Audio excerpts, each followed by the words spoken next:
Yo, it's DJ Uncle Troy in the building. OG Troy Knowles, and I'm here with a good friend of mine, Kristopher White from Yes, the sir. Everyday Addict. You know what I'm saying? Yes, sir. I'm gonna bring him up on the screen. And man, we just Hey. been jamming to this music, having a good time. This is Yeah. Sunday School. OG Yeah. status with Chris White. Man, what you Hey, been listen. up to, dog? Hey, bro, I've been good. You don't even know how long I've been waiting to get on the next episode of Sunday School. Been like 2 years in the making? Hey, look, man. The funny thing is, I did it in 2017 just to see if I could do something every week, right? I only did it for Right. like a year and a half, then I stopped.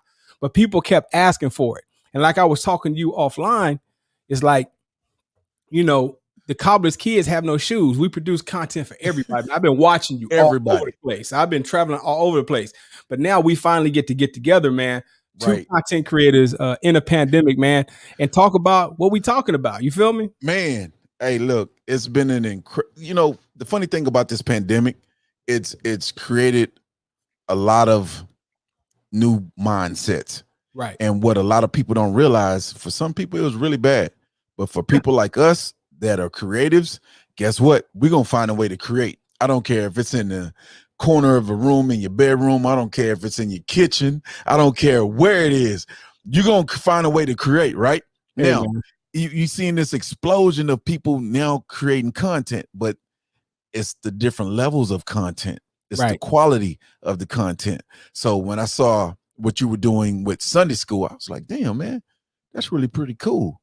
That reminds me of what's the brother?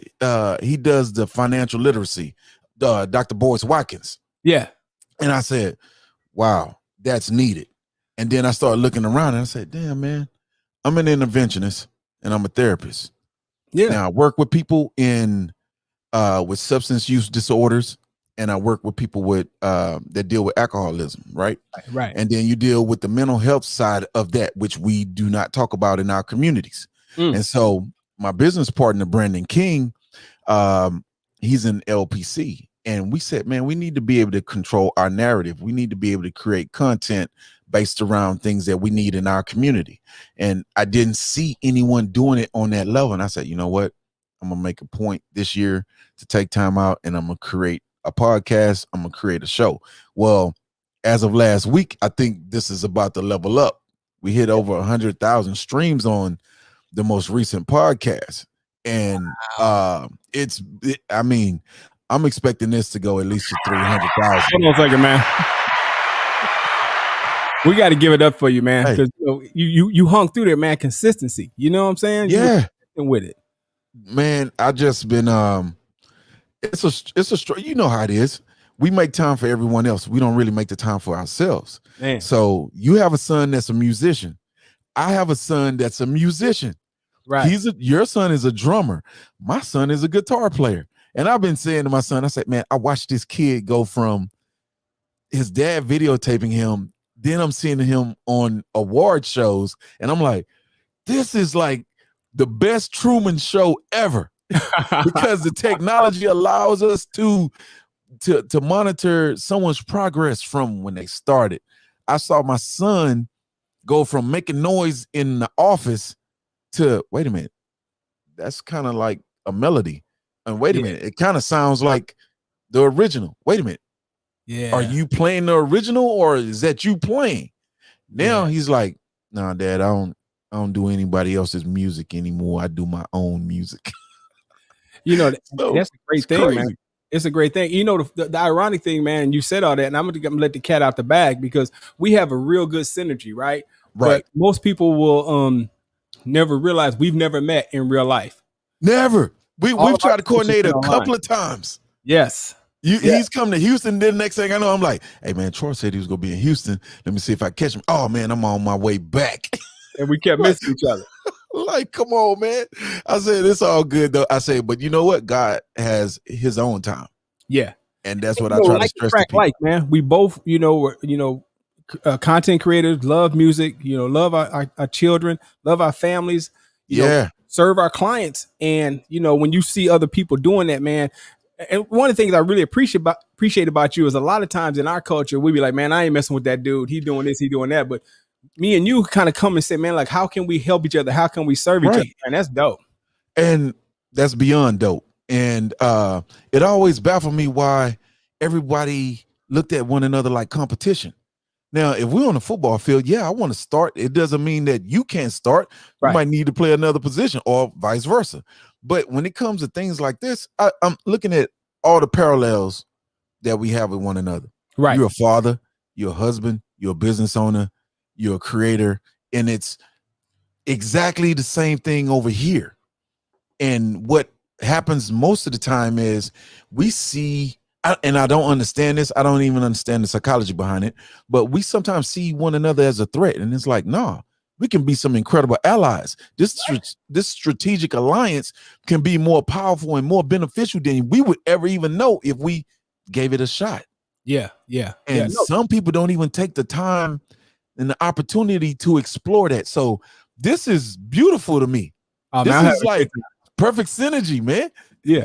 Well, look, before we get too far off into the weeds, man, tell me about, your addiction counseling. And then also, has that really ramped up in the pandemic? I heard people who were drinking more. Domestic violence has gone up.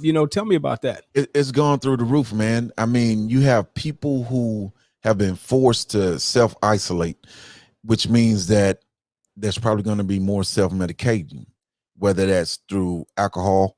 You're trying to find peace. You're trying to find happiness at the bottom of a bottle, and it never comes.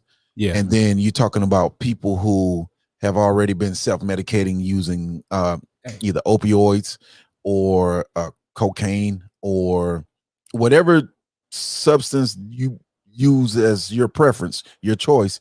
It's going through the roof. Yeah. And that's why you see domestic violence incidents going off the charts. You see people now finding themselves in situations where if I was already having issues with my wife or my husband, now it's escalated to a point where I can't even leave the home because of the pandemic. Yes. And it's like now it's like compounding interest. It's stacked on top of one another, and it's constantly building and mounting, and it's going to explode. So, being able to talk about this even on your show, it's like, dude, it's an eye opener because you never know who this is going to resonate with. Right. And you have people who say, I didn't even know anybody else was dealing with this, and he's talking about it. And I wish someone was there for me to talk to about this. So I always put it out there. My whole purpose is, look, this is a judgment-free zone. There's no stigmas. What I want to do is become a resource in the community. I have access to a litany of professional counselors, me being a counselor myself and owning I have a new facility that's opening up at the beginning of June. It's called the Launch Pad, and I'm excited about that because we're going to be able to help a lot of people in the community. And we don't talk about this in church. We don't talk about this in the house. We keep it in-house. We don't go seek professional help. I would advise every Black person in earshot or view of this episode to go book one session with a professional counselor of color in your community. Yeah. I'm not joking. It's going to be eye-opening. It's probably going to be life-changing. You're going to end up booking a number of sessions just because it's going to help alleviate some of that baggage that we grew up dealing with and normalizing. Right. So that's what we don't talk about. We don't talk about the PTSD that we've dealt with and we're continuing to deal with. So we glorify it, though. We want people to repeat that process. That's something that's weird to me. Why? That's okay, Troy. I'll ask you, why do you think that is? Man, I wish I had an intelligent answer. But it seems like we're the only culture who glorifies the struggle and poverty and coming from that. It's that overcoming thing that we want to do. But we want, if we grew up in poverty, we want our kids to experience that same thing. And that, to me, that's a little weird. You know what I'm saying? That's beyond weird. I just saw an episode with Anthony Anderson, right? And Anthony was saying that on Blackish. Off Blackish. And he said that he had to cut his son off recently financially. And I'm listening to it and I said, wow, okay, why would you do that? He said, well, my son, he was at I think Howard. He was paying for everything while he was in school, and he decided that, Dad, I want to pursue acting and I want to pursue music. And his dad said, okay. And then the son said, well, I'm dropping out of school. And he said, well, why would you do that? And then he said, I don't want your help on this journey. I want to do this on my own. And he said, okay, as a man, I can respect that. But why wouldn't you want the help that I've already paved the way for you to walk those steps in? Yeah. Why do we as a people feel like we have to go through the struggle? I look at Jaden Smith, right? And I'm like, everybody can say whatever they want about this kid, but you know what? He's free. He's completely free, and he's not trapped within this paradigm, this box to say, I have to do this. I have to be hard. I have to be from the hood. I have to figure out a way not to show my emotions. And that's the most dangerous thing you could ever do, especially to our young Black boys, is to teach them to be emotionless. And you find yourself dealing with a child that grows up and he's suppressed all of these feelings. And now when it explodes, you're not prepared for it. That's the mental health baggage that we carry and we don't deal with. So sometimes you got to let your kids get out there and deal with some adversity. But if you're in a position, I look at your family, man. I was showing an image of your family to my wife. What'd you say it again? No, go ahead, man. I'm sorry. Go ahead. I'm sorry. Okay. I said I was showing one day my wife was asking me who I was talking to, and I showed her a picture of you and your family. Yeah, and you got some beautiful kids. You got a beautiful family, man. And then I saw and I showed her the video, and I knew you did it of the commercial you cut for your wife's real estate agency. And I said, now that's his wife. I guarantee he did the video. Absolutely. And I looked at the attention to detail, and it's like it's totally different when you're doing something for someone that close to you. Right. You're gonna make sure that it's beyond A1 because it always affects the bottom line of the family. Absolutely. You got to, because we'll go out here and do it for everybody else. You know what I'm saying? And then back to Anthony Anderson. This guy cut a path, and his son could go down that path and take it to a higher level. You know what I'm saying? Right. And one thing I want to address about that is, like, you always see when these guys become, young Black men, they have this pressure of retiring their parents. They make it to the league or something like that. Mm-hmm. And I told my kids, no, it's our job to leave you something. You don't need to be starting at zero or negative. I'm not we're putting everything in place so that you guys can give stuff to your kids, land and assets and things of that nature. Right. We don't have to, start over again. And I appreciate brothers understanding, hey, I want to, make everything easier for my mom. She really struggled, but it's our moms and our dads' position to put themselves in a position to help the next generation. You know what I'm saying? Exactly. I guarantee you say the same thing with your sons and your daughters, because no matter what, even if your son said, well, Dad, I'm gonna end up playing for Maze. I'm gonna be the drummer for Maze or whatever. And when I get my first big check, I'm gonna buy you this and I'm gonna do this for mom. It's like, oh, I need you to make sure that you're okay.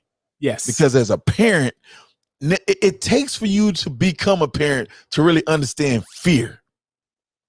That's what it took for me to understand what my mom felt like as a single parent, for me to be coming in the house at 1 and 2 o'clock in the morning. Right.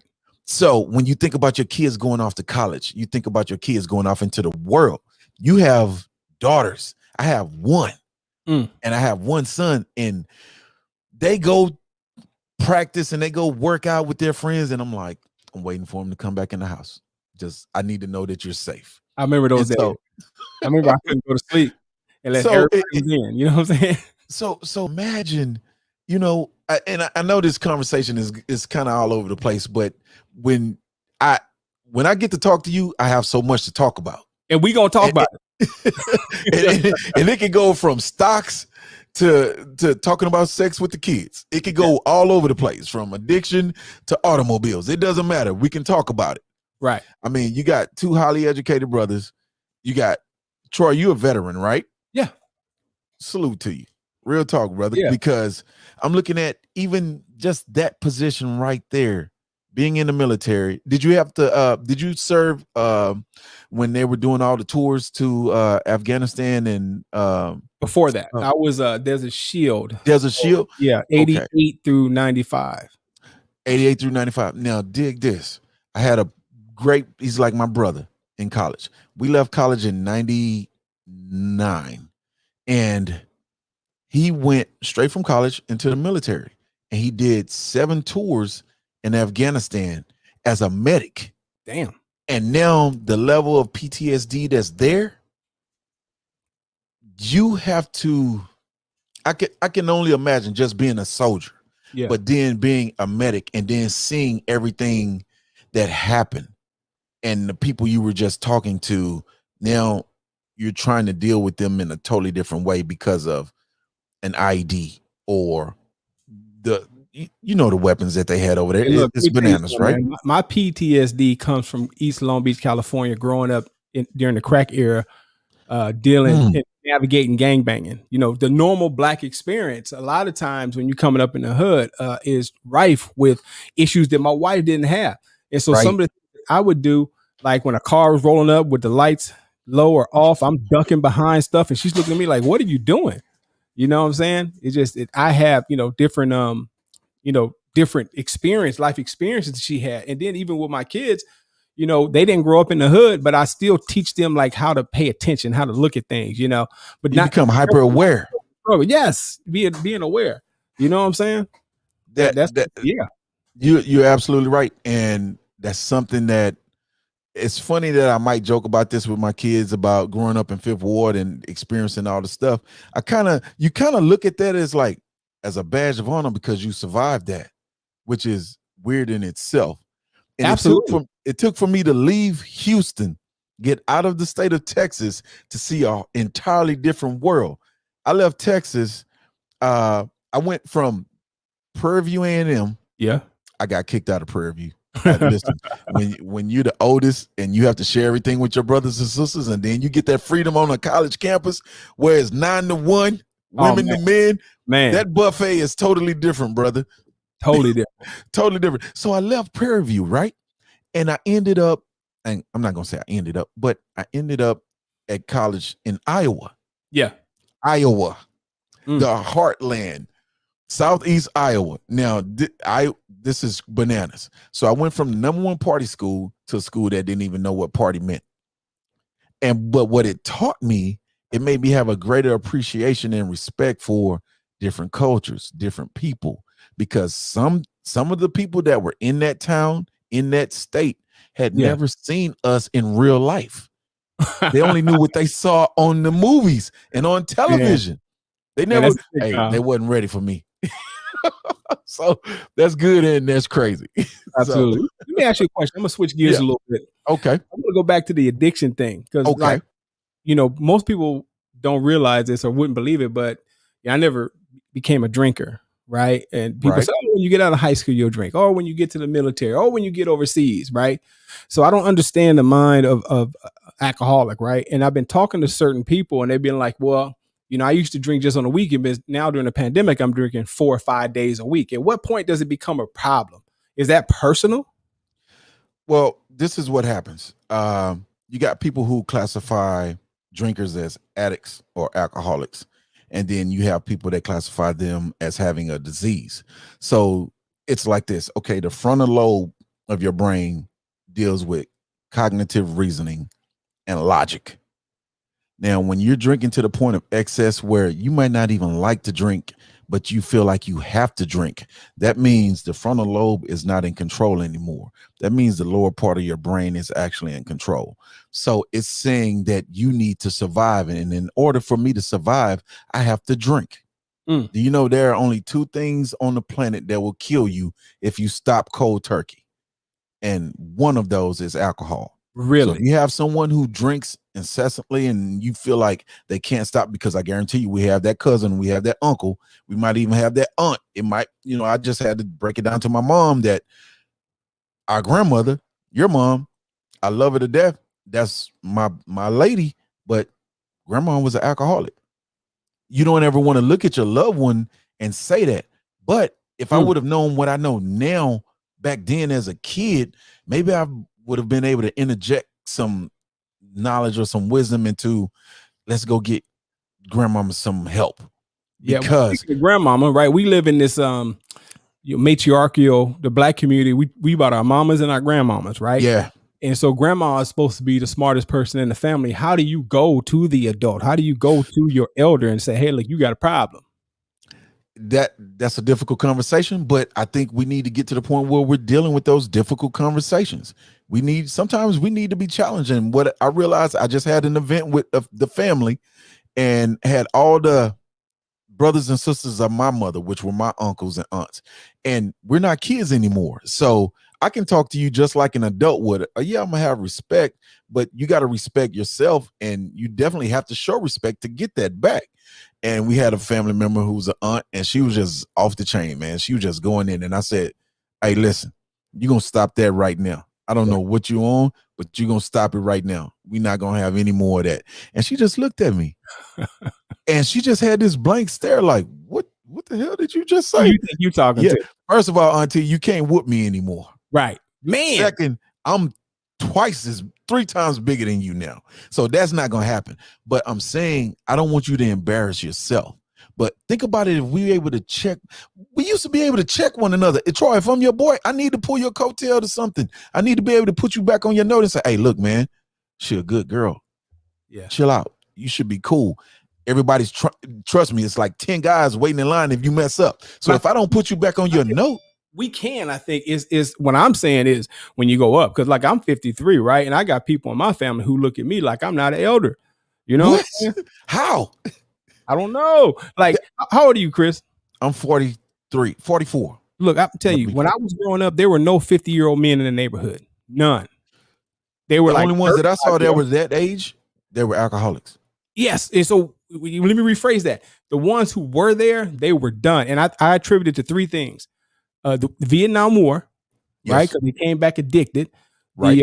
The war on drugs, and of course, mass incarceration. So yes, an OG in my neighborhood was someone who was 35, 36, 37 years old. You know, wow. I didn't see any men, and that's why I named my podcast OG Status, because at 53, you know, I'm older than most of the people who I looked up to, right? And then I realized that when I grew up, that some of the people who I looked up to, uncles and cousins, were only 10 years older than me. And so if I was 12, they were 22 giving me life advice. And a lot of time that advice was not good, you know, and a lot it take you to live through that to realize it wasn't good. Right. You know, you get out, you go to school, you go to the Air Force, you see the world, and you see something outside of Fifth Ward or East Long Beach, and you realize the world is not what here. And then a lot of those people giving that great advice per se were alcoholics. Yeah. Or dependent on something to get them through the day. And that's what I was interested about you having interventions and dealing with addictions, because, you know, people can have addictions to more than substance, I'd imagine. Porn, process disorders. You have process disorders. And I was just doing a training on this. Okay. You have process disorders. Process disorders are anything that you can't control. Like some people have, like the big issue right now is being addicted to social media. You don't think you are, but check your phone. See how much time you've spent on Facebook. If it tells you that you've been on Facebook for at least 8 hours throughout the day, you have a disorder. You have an addiction. Now, you might have a digital addiction, which is to your phone in general. Now, think about it if you have a sex addiction. Do you know they don't even classify that as an addiction? They classify that as a impulse disorder. And that's wrong. It's an addiction, just like gambling. But when you think of addictions, you think of drugs, you think of alcohol. And with this opioid crisis, the opioid crisis is the crack crisis for people that don't look like us. Hey, you know, and now they have treatment for people that don't look like us. Right? They got prison. They got incarcerated. The institutions they build for us is incarceration. Yeah, I heard higher education and treatment. I heard they're trying to repeal some of these 3 strike laws and these drug laws because we ain't the ones getting caught up no more. Oh, think about that. Think about that. We're not the ones getting these 3 strikes. Yes. So you got these cats that are out there now. Tommy is now putting himself in a position to where that meth charge wasn't for personal use. That was distribution. That carries a minimum mandatory, just like having 1 gram of crack was a minimum mandatory of 5 years. But now, wait a minute, we need to think about what we did. That was wrong. And no, we're not gonna make amends for it. And yeah, all of these people that we arrested for weed, marijuana sales, yeah, we are making billions of dollars off of marijuana, but that's different. Yeah. These people over here are different. They need to be saved. They don't need incarceration. My man Vaughn said, ain't no more strikeouts. They letting them walk. They letting them bunt now. They trying to change them rules. They changed them. And imagine if you have access to those that implement policy. That's something that I think more of us should be in politics. Yes. Because when we can listen, we already know we can affect change. We saw that with these riots. We saw that with our spending power. If you know that we have $1.8 trillion a year that the Black community is going to spend, guess what? You have a voice. Yeah. And anytime you choose to, you can take that voice to any platform you want and make it as loud as you want. The NFL found that out. I wish we would exercise that muscle more often, and in a totally different way. The ironic part is during the 1994-1995 crime bill, it was the Black leaders and the Black preachers who were pushing for it, right? They were like, man, these guys are predators. Rather than taking these young people in and working with them, man, they gave, those politicians the license to give them the 25 and 30-year sentences. There's people from my neighborhood who are just now getting out of jail from crack. And look, and I'll say this, man, I watched a great documentary on crack, and, they talked about how addictive crack was, but I meet a lot of people who are in their 50s who smoked crack in their 20s, and they're cool now, right? They have recovered, but it was the marginalized communities that was suffering from crack. I had a homie who smoked crack for years. He said, man, crack was never a problem until you run out of money, and he never lost his job. You know what I'm saying? Wow. But when you look at these people, until you lost your job. When these are opioids, like that cat who played for the California Angels died in hotel, it's instant. It ain't, Prince died from opioids, Michael Jackson. It's like, listen, crack, you can come back and do a funny little dance and, maybe have sex for free. But this other stuff is fatal. Oh, you'll drop dead in a heartbeat. Listen, I know this is crazy. I know cats right now that press up their own pills. They press up their own pills. Percocet. They're like their own pharmacy. No. Wow. Listen, these guys, man, listen, it is bananas. And it's crazy to still have that attachment to the hood and know everything that's still going on. Yeah. But I'm not about to tell on what's going on, but I'm like, this is going to have to change. You know what I'm saying? Yeah. But imagine, you're not a chemist. You're not a physician. You don't know if that makeup that you just created is going to be a hot take for somebody, right? And then they drop dead immediately because they touched it, not because they ingested it, because they touched it. And you had too much fentanyl. You have to listen, brother. You have to check out the newest episode of the Everyday Podcast with Dr. Sprint. This guy, multimillionaire. I mean, his net worth is, you wouldn't believe it. But he was the Everyday Podcast or the Everyday Addict? The Everyday Addict podcast on Cuts University. So for people who don't know that, tell us what Everyday Addict is. So the Everyday Addict podcast is a podcast hosted by my man Ed Manderson and myself. And there's no judgments. I'm sorry. There's no stigmas. It's just real people sharing real things. In this podcast, I'm what they consider the normie, which means that I don't have any issues with substance use or alcohol. My partner, he's in recovery. He speaks to it from a level that I can never reach because I haven't experienced that. Now, being an empath, I can empathize with you and I can see the effects, but I haven't personally experienced what you have. I've never been incarcerated. I'm not a felon.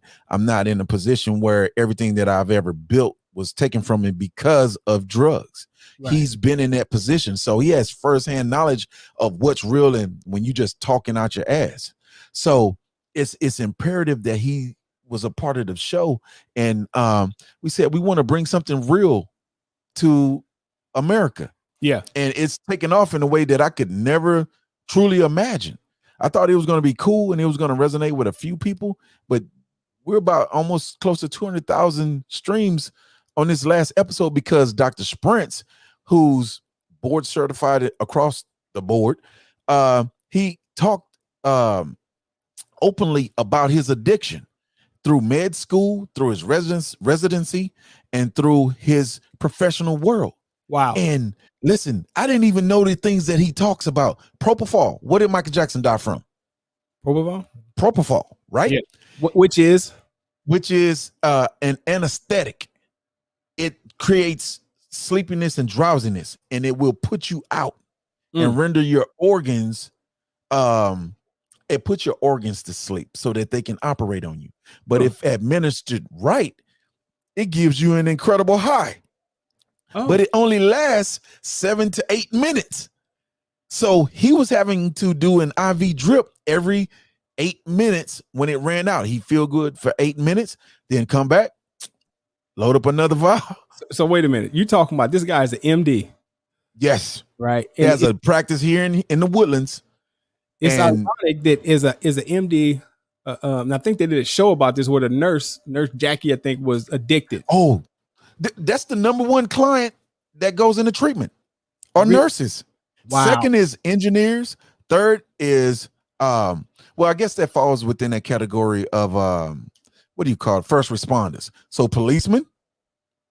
You'll see a number of policemen that are doing things. They're either dealing with alcohol issues or drug issues, and sometimes together that's a deadly combination. We've had at least 6 incidents in Houston where off-duty officers were driving drunk in the wrong direction on the freeway and have killed people. Protecting and some of that's protecting and swerving. I didn't mean to laugh. But it's real. And then you start thinking and you say, okay, but dig this, Troy.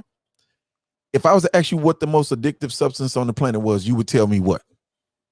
Your assumption is what? So I got 2 ideas, right? I'm gonna say there's 3. Okay. But give me your 2. My 2 would be nicotine and sugar. Ooh, bruh, where my button at? I don't have a button to give you a round of applause, right? But that's you, exactly.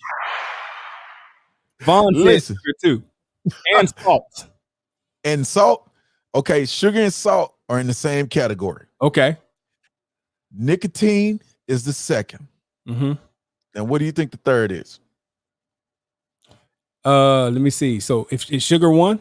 Yes. Sugar, salt 1, nicotine second. I'm gonna say it's something that we use every day because it's an everyday addict. Let's say alcohol. Yes.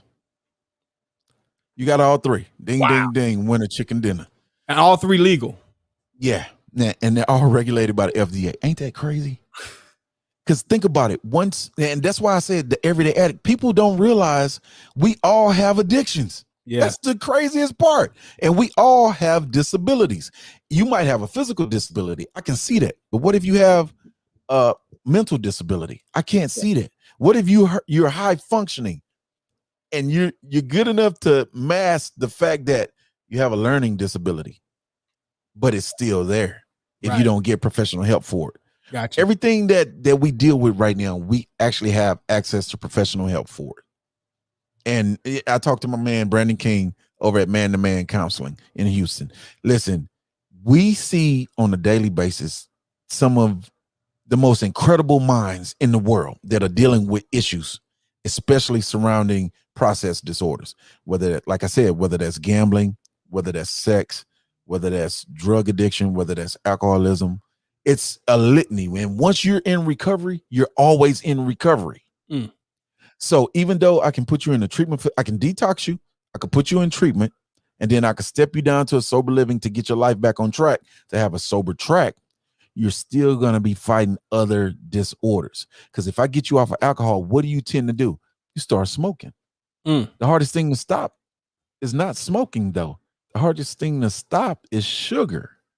And then sugar creates lifestyle issues for us.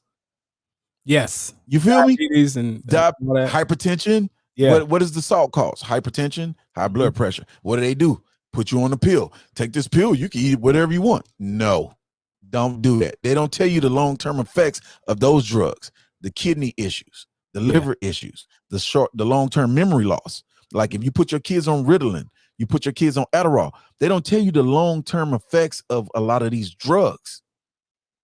And they tell you, well, it's your job to read the fine print, but you're my doctor. I thought you would tell me about. No, my job, I'm a practitioner. I'm practicing medicine.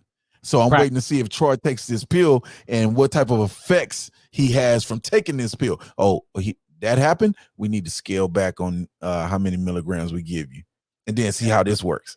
Hey, Vaughn said it's almost like chemical and biological warfare. Probably psychological. It is. Too. Listen, we under chemical warfare, biological warfare, and economic warfare. Ooh. Yeah, we didn't even branch over into that territory. But think about it. It all plays. David Banner said something. He said, listen, we don't control our food. We don't control who grows it. We don't control who supplies us. So we're at the mercy of someone else. Yes. So when you're at that mercy, we just saw what happened when that storm hit Texas back in February. And it's like, listen, everything was shut down. You see these people panicking right now over this gas? Yeah. They're over there buying up toilet paper and gas. I saw a lady loading gas into trash bags, putting it in the back of her car. Facebook will expose everything and everybody. Hey, look, man, when we couldn't go to the grocery store, that was something. You know what I'm saying? We don't control our food. The supply chain was broken. And yes, people in there getting the toilet paper and stuff, but more than that, all the frozen pieces was gone. So if you didn't know how to cook. Hey, but listen, you didn't even have electricity down here. I have an electric kitchen. True. I had to leave my home, go to my mother's home because she had a gas stove. So even if the power went out, we still had access to gas. Yeah. Hey, Wayne Stewart said, this is real talk, great conversations that need to be had more in the Black community. When we were talking Wayne. about offline, Chris, you were talking about the fact that we need to address our mental health. Why don't you talk a little bit about mental health right quick? Listen, great segue. Okay. A lot of times what we grew up dealing with, it becomes our normal. And I always preface this by telling people my story. And I'm not going to go all the way in depth, but the first time I ever saw someone murdered, it was right in front of me. I was 7 years old. And this lady, all I saw from a 7-year-old perspective was that this lady, she shot this kid and then she blew the kid's head off. And some of that got on me and my little brother because we were about 5 feet away. Now, in my mind, I knew something bad had happened. But in order for me to understand that, I had to realize, wait a minute, my mom sent me to the store. I'm not even supposed to stop by here. I don't want to get in trouble with my mom. Let me just continue on to the store. I didn't know back then what I was doing was compartmentalizing what had just happened. I didn't realize that that's what I was doing my entire childhood by listen, people have YouTube. My YouTube was the motel across the street from the house that I lived in. I saw the pimps. I saw the prostitutes. I was cool with the pimps and prostitutes. I grew up thinking that having a lot of women was normal. I grew up thinking that life didn't have the same value because if someone would kill you over 50 cents, then your life must not be worth 50 cents. So you normalize that and that becomes your new normal. So it didn't happen until I was an adult and I could get professional help to just unpack that baggage. I didn't think about, the trauma I experienced growing up in a household where my mother was in abusive relationships. And as a kid, I'm trying to stop the person that's abusing my mom, but I'm getting thrown around like a rag doll. So what did that make me do? I'm not even consciously understanding what I'm doing. I said, I'm going to get big. I'm going to get strong. I'm going to make sure that never happens again. So what did I do? I got big. I got strong. And I said, you know what? If I didn't figure out that football was a way to channel that energy and get that out, I don't know what would have happened. But that made me a pretty decent football player. I had scholarships from everywhere. but you see, sometimes those issues can manifest themselves in ways that can be productive for you.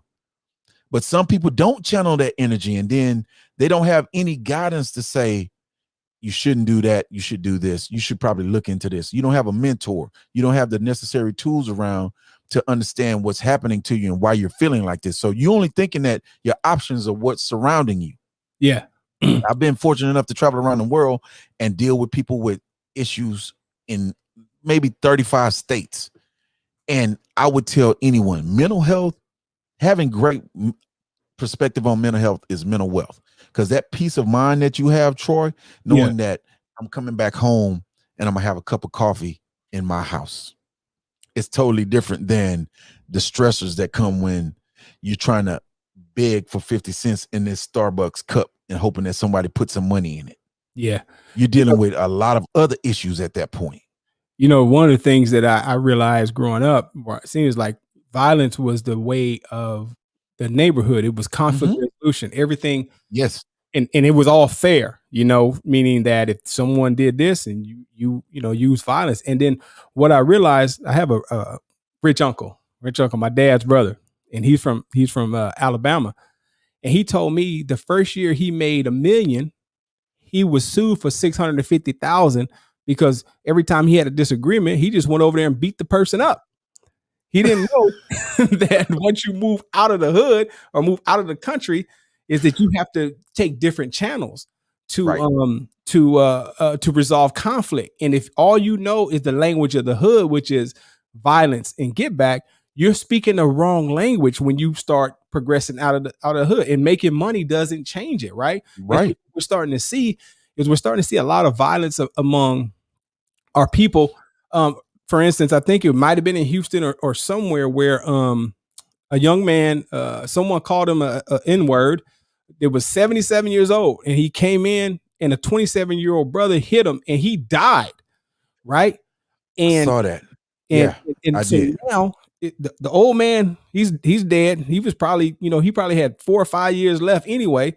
But this young guy who's 27, probably has a couple of kids. His life is in a place now where he couldn't control. He didn't have the emotional intelligence to say, you know what, this old man calling me, out of my name is not gonna. I'm not gonna go for that street respect. It's gonna change my life for the next 10, 15 years. And the problem is if he goes to jail and he spends 10 or 15 or 20 years, there's a sub-segment of our community that's going to hold him up as an OG when he gets home. Yeah. Right. And so even the people you had access to in the Fifth Ward, the people I had access to in East Long Beach, a lot of them, the OGs, the people who mentored us, they were very broken men. Right. Very. Oh, man, you just hit the magic word. Yeah. You just hit the magic broken. When There's we talk so many about broken people out here. Good in academic ventures, and they say, man, oh, you acting like you white because you smart. So for me, I had to develop a sense of humor just to hide my intelligence, because my intelligence was getting me whoopings and beat up in the hood. You know what I'm saying? Or at least having to fight. Bro, we cut from the same cloth. Yeah. I'm not joking. When I went to Iowa, I came back, and one of my best partners, he said, hey, man, why you talk like that? I said, talk like what? He said, man, you talk white. I said, I talk what? He said, you talk white, you talk like them. I said, what does that mean? He said, man, you changed. And I said, well, damn. Crazy part, you haven't. Yeah. And he was like, oh, you think you being slick. And I'm like, nah, I'm just being real. Because you're supposed to mature and grow, just like a caterpillar going into his cocoon and turning into a butterfly. Right. You're supposed to grow. But a lot of times that's exactly what happens. No growth. And then you don't have any ways to resolve. You have conflict resolution is not at the top of your agenda. Right. You know that if it's almost like being in prison, you're in the prison of your hood, you're in the prison of your mind, and then you're surrounded, your proximity becomes either your power or your Achilles heel. Yeah. And you don't have mentors, you don't have people to guide you in certain directions, then you're stuck, and then you're frustrated, and then you want to lash out at someone. But the only person you should really be thinking about lashing out on is the person in the mirror. Yeah. Because you haven't grown. One thing I learned in the Air Force, and I had an old sergeant tell me, man, you could be physically stronger than anybody here, but your superiors, the way they get you is they what's called pencil whoop you. Oh, yeah. They use paperwork, they use laws, they use regulations, right? And that's what I happened to a lot of people who like this bravado or this respect thing over process. It's like, let me learn. You can't break a law until you learn the law. So learn all the laws of any system you're in, whether it's school, it's the military, even if it's the street. Learn the rules before you try to break them. You know what I'm saying? But you can't go from the street and then try to take that into the corporate. And a lot of that stuff is kind of the same. It's just minus the violence. Because I tell you, they will take your life away with a piece of paper. You know what I'm saying? Oh, completely. My friend, he just retired from the Navy. He said the worst thing that they ever did was put me in the office setting and let me learn everything, which was the rules. I understood how I could get this position based on paperwork and who I knew. So whenever I had a grievance with someone, I knew the exact coding I could put in and write to say, I can argue with you and call you an MF without actually saying you're an MF, but I could do it through the proper channels and get the same point across. And they didn't like the fact that he knew all this, because he started teaching the other brothers that would listen. Yes. And at a certain point, they were like, we can't even remove him from the office because he has seniority. He already knows. And I said, you know what? That applies across the board. If you know how to run this playbook and you know the rules to the game, go execute. Absolutely. Go execute. Wayne says some people don't grow because they only see what's in their environment. And I think that is like that proximity. Proximity, man, is like when I got bused to a school where everybody was rich, I learned different things. You know what I'm saying? When I went with my uncle to snow skiing at 8 or 9 years old, I seen something different. You know what I'm saying? And I think when you get your children or get yourself outside your environment, that's how you grow. If you stay inside your own environment, you're just going to master poverty. You're going to master the system. Right. I know people who are on, different benefits who know how to stay on those benefits. They know the game inside and out. So sometimes you gotta step out and do something that's way outside of what you would normally do, like go to Iowa. You know what I'm saying? You have to do things. You have to challenge yourself, man. And I think what happens, Troy, is that people set their bar. They set the target so low that they actually hit it. And they're content, man. My biggest issue is trying to stop myself from jumping at every opportunity, because when you're surrounded by dynamic people, you want to stay as close as you can to that heat. Like Dame Dash said, you don't want to be outside in the cold. You better stay up under this umbrella where it's warm and dry. If you ain't under the umbrella, you get rained on. Hey, Terrence, wet. Black people can play the game of everything except for the game of life. Hey, listen, man. I tell people all the time, this is chess. It ain't checkers. You have to be able to learn the pieces on the chessboard. You have to learn how they move and how they can work to benefit you. That applies to everything in life. It's funny. I equate a lot of business to everything I learned playing football. In football, just like in life, guess what? You're gonna get put on your ass. You are. And if you're lucky, if you have a mentor, he's gonna say, are you okay? Are you hurt? Or are you injured? Because when my coach asked me, Chris, are you hurt or are you injured? I thought it was the same thing. No, if you hurt, you can play. If you're injured, I got to get you out of here. So injured in business means that you might have went bankrupt. You lost everything. You got to start from scratch. But if you hurt, you might have just taken a loss. Right. We've all taken. If you've been through this game of life and you haven't taken any losses, I can't really rock with you because I know that's fake.